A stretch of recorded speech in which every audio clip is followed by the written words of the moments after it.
Hi, so it's me again.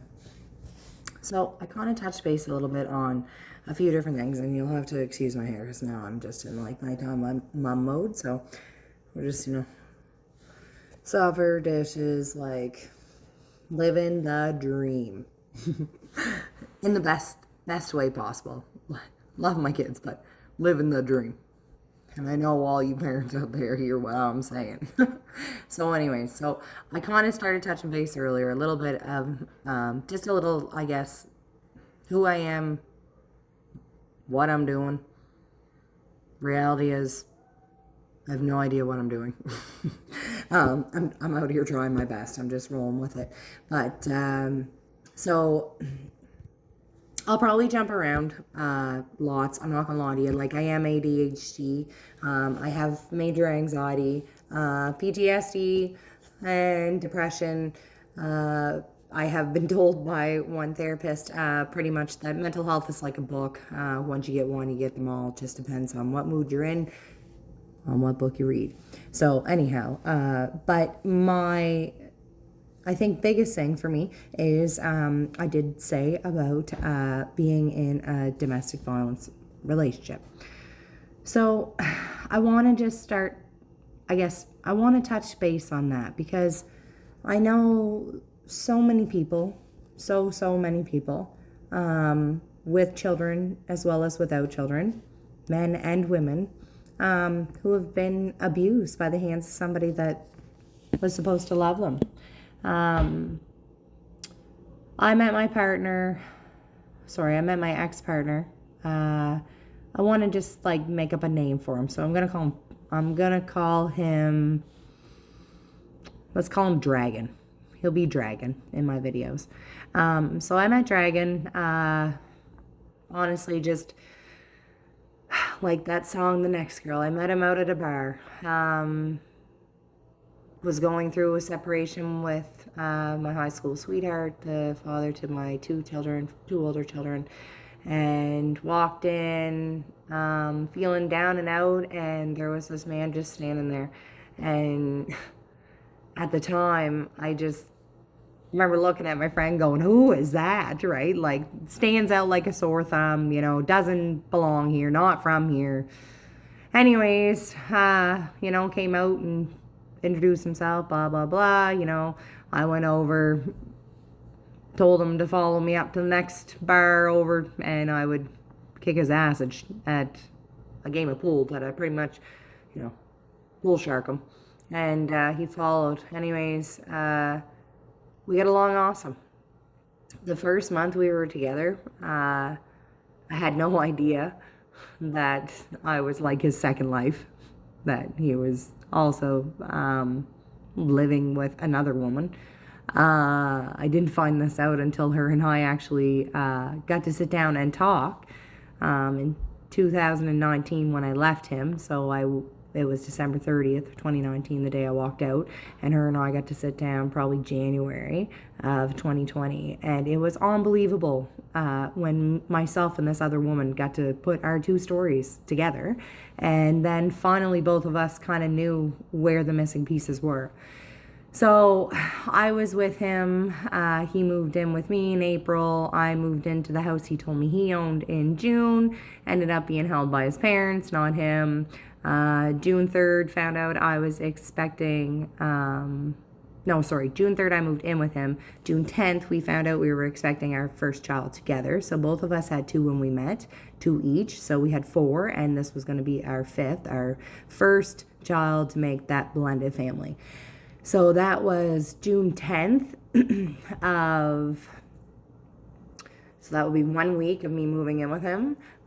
He took me for supper. We were going to celebrate our fantastic news that I was terrified shitless of, and everybody else, we didn't want to tell anybody until him and I got to, celebrate. And so out we went for dinner. He completely polished a pitcher of beer before me and Lehman got there. Then he wanted to go play a game of pool at the rack. Fun and dandy, I was sober anyway, so why not? And that night was the first time I have ever had anybody speak to me like that treat me like that and make it very clear that I was a worthless piece of shit and he didn't give a fuck about me.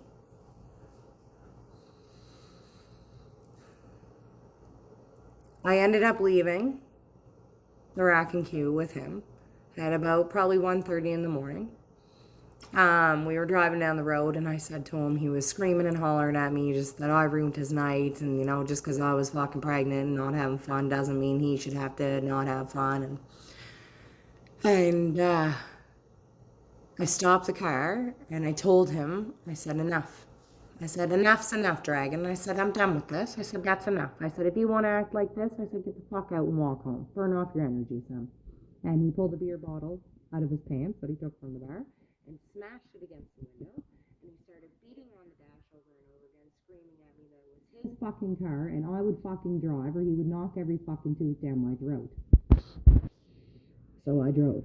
I drove home. I pulled into the driveway of mine and his house at the time, and he pinned me against the car. He took the key out of my hand and he huffed it across the yard into the neighbor's lawn. He then proceeded to go into the house, but first he stopped and grabbed a hold of my outdoor table, glass table, and flipped it around and smashed it. And I bet if I went back to that lawn, I could probably still find pieces of that shattered glass everywhere through that. And it has been, it'll be 5 years this June since that day. And so chased me down, called me everything but a woman, and locked me out of the house, told me I was a useless piece of shit and he hoped I died. And the strangest thing was that I left the spare key in the car the day before because I locked my key in my car in my driveway, went in and got the spare key, put it in the console, and never thought anything else of taking it out. That hit me, and I jumped in my car and I used the spare key and I took off. And this man jumped over top of a bush and chased me down the road like something out of the fucking X-Men movies. Wolverine, full force, in his panties and all, huffing her down the road after my car. So it ended up me going to every parking lot I could possibly find to pull in and try to just get my head wrapped around what the hell I'm going to do, what is going on. 5:30 in the morning, I finally broke down and called my father and asked if I could just come to his house. That I was just scared and I was lonely and I was so afraid of crying and I didn't know what was going to happen. I got there and I told my mother that Dragon was coming after me, that he called me and told me he was on his way, pickled ass drunk, wide open in the F-250. And he come to my parents' house. He took the spare key. He opened the door. He walked through the door. He said, where the fuck is Katie? I want to talk to her. And my father said, you will not speak to my daughter like that, and you will sit down and sober up. That was the first time. I guess that's the first time that I actually hit that part of the abuse cycle. And the Dragon promised me it was alcohol. He promised me that he'd get off the booze and it would change. And he did. I will give him that. And if he's watching right now, I will give you that and I will never take that from you. Kudos to him. He went from June 10th until October 25th without any drinks. There were still moments that was, that he wasn't happy, but I will say that during the moments that he was off it, I thought, then I thought, wow, that was kind of my saving grace, right? The answer to what went on that night. It wasn't. If you know anything about the cycle of abuse, they can hold it together for as long as, for a little bit, long enough to wrap you back in to believe that you're their world and they love you and they would do anything in the whole entire world to make sure that you're okay. And they would never mean to hurt you. And they will never do it again.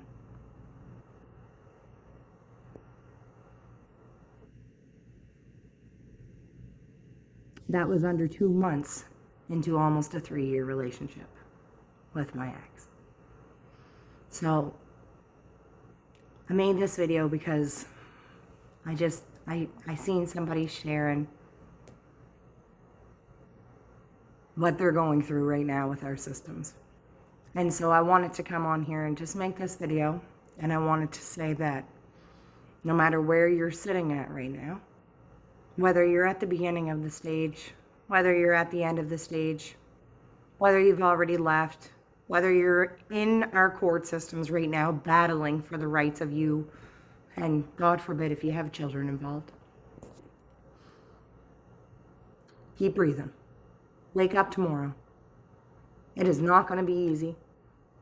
There's going to be some hard fucking days ahead. Don't give up. You got this. There are so many women that didn't have somebody to just support their ass, and they went back.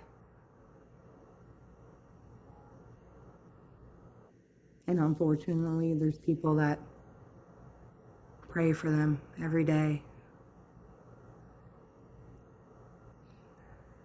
And there's other ones that we have had to put into the ground and celebrate what they had in life before it was taken from them. So, I will be back. My blogs aren't always going to be happy. Some of them are going to be triggered by what other people are going through in life. And I'm going to put myself on display. Some people, I hope, find strength from it. Other people are probably going to think I'm an idiot. That's all okay. It's all okay. We all heal and grow and move forward in our own ways. So much love to you all. I will be back. Thanks for tuning in. Bye for now.